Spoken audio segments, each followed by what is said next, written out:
Hey everyone, welcome. This is Gankom from Subject Neutral, and today we're doing something a little bit different. We're doing sort of a let's look at this fun little indie game. A buddy pointed me out to it. It's great. I've been having a great time with it, and it's Rimworld. Now, I'm a huge fan of the dwarf fortress kind of games where you get some guys and you're building your base, build the world. Fairly complicated stuff too, where you sort of have to build the tools to do stuff, build the buildings. I've been having a great fun with this. It's sci-fi. It's made by Ludion Studios, you can see up here. And so this is just going to be a really quick let's look at. Now, first steps, of course, you're going to have to make your colony. You have to actually create the world for it.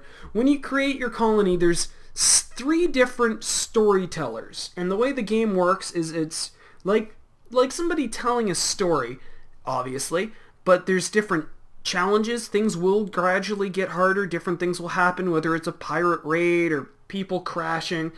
The game is sort of still in pre-alpha, I believe it is. Alpha or pre-alpha. It's really early. And it does show in a couple of places, and we'll talk about that in a little bit.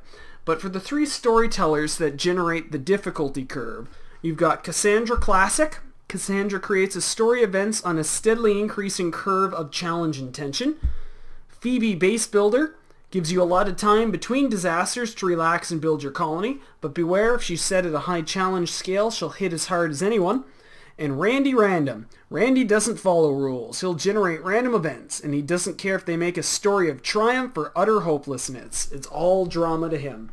And as well as your three basic storytellers, you also have a couple of different modes here. Builder mode or casual, which gives you the challenges. They still exist, they still happen. They aren't as large as they could be. They're not full size.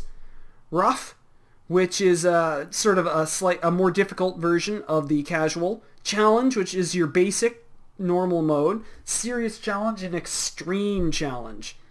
Now, so we're going to load into another game I currently have going, so I can show off a few things. I do like the game. I do think it's very clearly in pre-alpha. It's fun. I've sunk a lot of time into it. Much like Dwarf Fortress, I find the beginning is better than the rest, let's go with. You quickly sort of stall.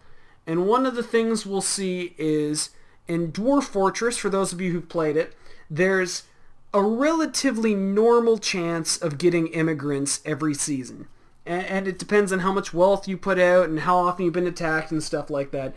But there is a good chance that you will get immigrants frequently enough. Whereas in this, you have like occasionally pure chance one person might join your colony. The main way to get immigrants, people joining your colony, is if there's crashes or if you're attacked and you capture someone and convince them to join your colony. It's a neat little mechanic, and I think that's great. I wish you could do that in, say, Dwarf Fortress, where you could convert various people. It's not pleasant when you spend a solid hour waiting for the fourth person to your colony to join, and it's an attack, so they show up wounded, and you have to convince them and all this other stuff. I wish you could get immigrants some other way. And I wish it was sort of steady, if that makes sense. And you didn't have to rely on getting attacked, surviving an attack, hoping the people that survive the attack have decent skills. That's my main gripe with it. There are a couple of other things. As you can see, this is my colony I have set up. We're currently experiencing a solar flare, so technology doesn't work. We're going to run through the architect and stuff in a second. The other thing... we'll talk about grapes later. So when you start with 3 colonists and a little bit of gear, and like that's it. From there, I built this. Your main sources of power are solar plants, which provide power only during the daytime and when it's sunny, and the geothermal generators, which provide power non-stop all the time. And then in order to sort of save any of that, you also build battery banks and batteries so that you can save that power for, say, when it's nighttime if you're using solar or when you start getting other stuff. It's nice, real simple. I like the sci-fi feel. You're also gathering food. Like Dwarf Fortress, you then want to turn it into cooked food and meals. People like it better. If they don't, they'll eat it raw. sort of the step in between eating it raw and eating as the meals is this nutrient paste dispenser, where they'll load it up and you get a, you know, classic goo, sort of or like food goo. Anyway, they don't like that much. Over here, you can see this is sort of how I have it set out, and by no means is this the perfect setup. All the worlds will look pretty different. I played a couple of games. A lot of them do look very different. Things start off very differently. These are my prisoner cells right now. We currently have a guy, Kirk.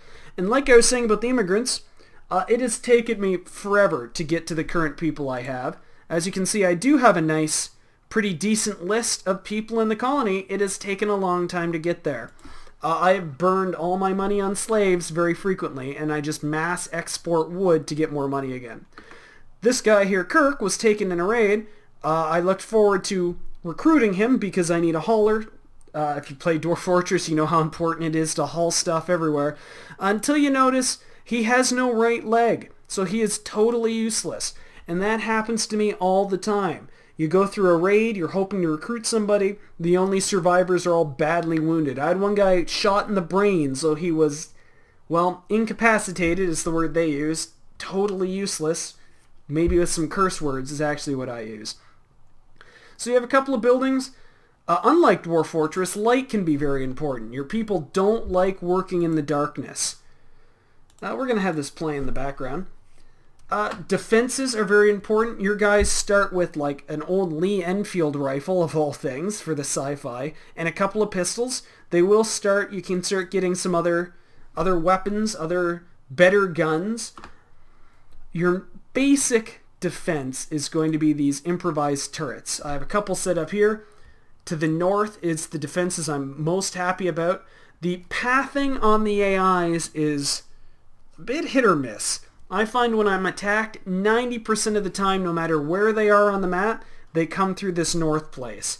I have had guys spawn down here in my southeast quarter, right by the gate, walk all the way around while getting shot to pieces to attack this northern place. That red, that is bad. Oh, well, excuse me, a local squirrel has gone mad. It will attack anyone it sees. That's, well, less bad. It is currently attacking somebody passing through, so that's not too bad. The main way you have orders is over here in this architect section. You've got your orders you can give stuff, classic stuff, hauling, mining, harvest food, zones. If you've ever played Dwarf Fortress, you can set up these zones where that's where your food is kept, items are kept, various things like that. You have some various different production things, your power section, miscellaneous trade can be very important, especially when you start running low on food. We're going to have this mad squirrel get hunted right off the bat. I believe we have somebody with a high-powered sniper rifle currently on hunting. There isn't a lot to build. Okay. So there isn't a whole lot to build. Let's get this playing again while I'm doing this. As you can see, there's beds, there's tables, there's lamps, an equipment rack. This current map is researched a fair bit, actually. I'm about halfway through the research. There isn't a whole lot to build. It's kind of clearly in pre-alpha, and that's what I mean by you stall. You spend a ton of time waiting for more people to join your colony, and by the time they do, you kind of have everything built. Like looking at my colony here, I've got a medical room, some prisoner rooms, individual rooms. Oh, another bad thing. Mechanoids. That's not nice. And it's all my energy is currently out. That's not great. Well, let's... Yeah, I see it. Ugh. Okay. Marshal the defense forces. And then run like hell. Okay. So, you stall. That's what I'm saying. I've already built up just about everything I can. I see you. I've never had it bounce quite this much before. Run. Flee. You're right beside it. That is not great. You can stay out there. You stay out there too, actually. Okay. I've built everything. If we go look at the research menu, this is what's left to unresearch. This is what I've researched.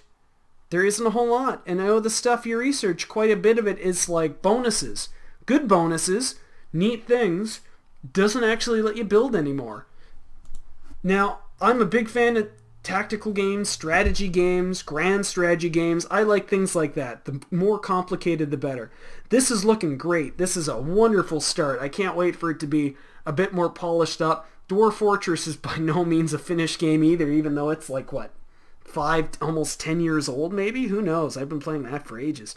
I have no idea how long that's been out even. But anyway, it's a lovely game. Definitely check it out if you're a fan of Dwarf Fortress. If you're a fan of almost The Sims as well, building your colony, building with people and all that stuff. Fun game. Check it out. This is Rimworld by Ludion Studios. Currently only on pre-alpha or alpha. Hopefully it does get updates fairly frequently from what I've seen. So check it out. Have a good time with it. We might be starting a series in this, depending on how good the first few videos turn out. So if you enjoyed the video, leave a like, leave a comment, let me know what you want to see.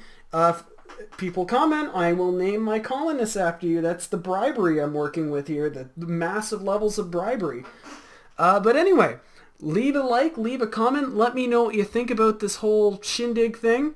And otherwise, enjoy your gaming. Have a good one, folks. See you on the far side.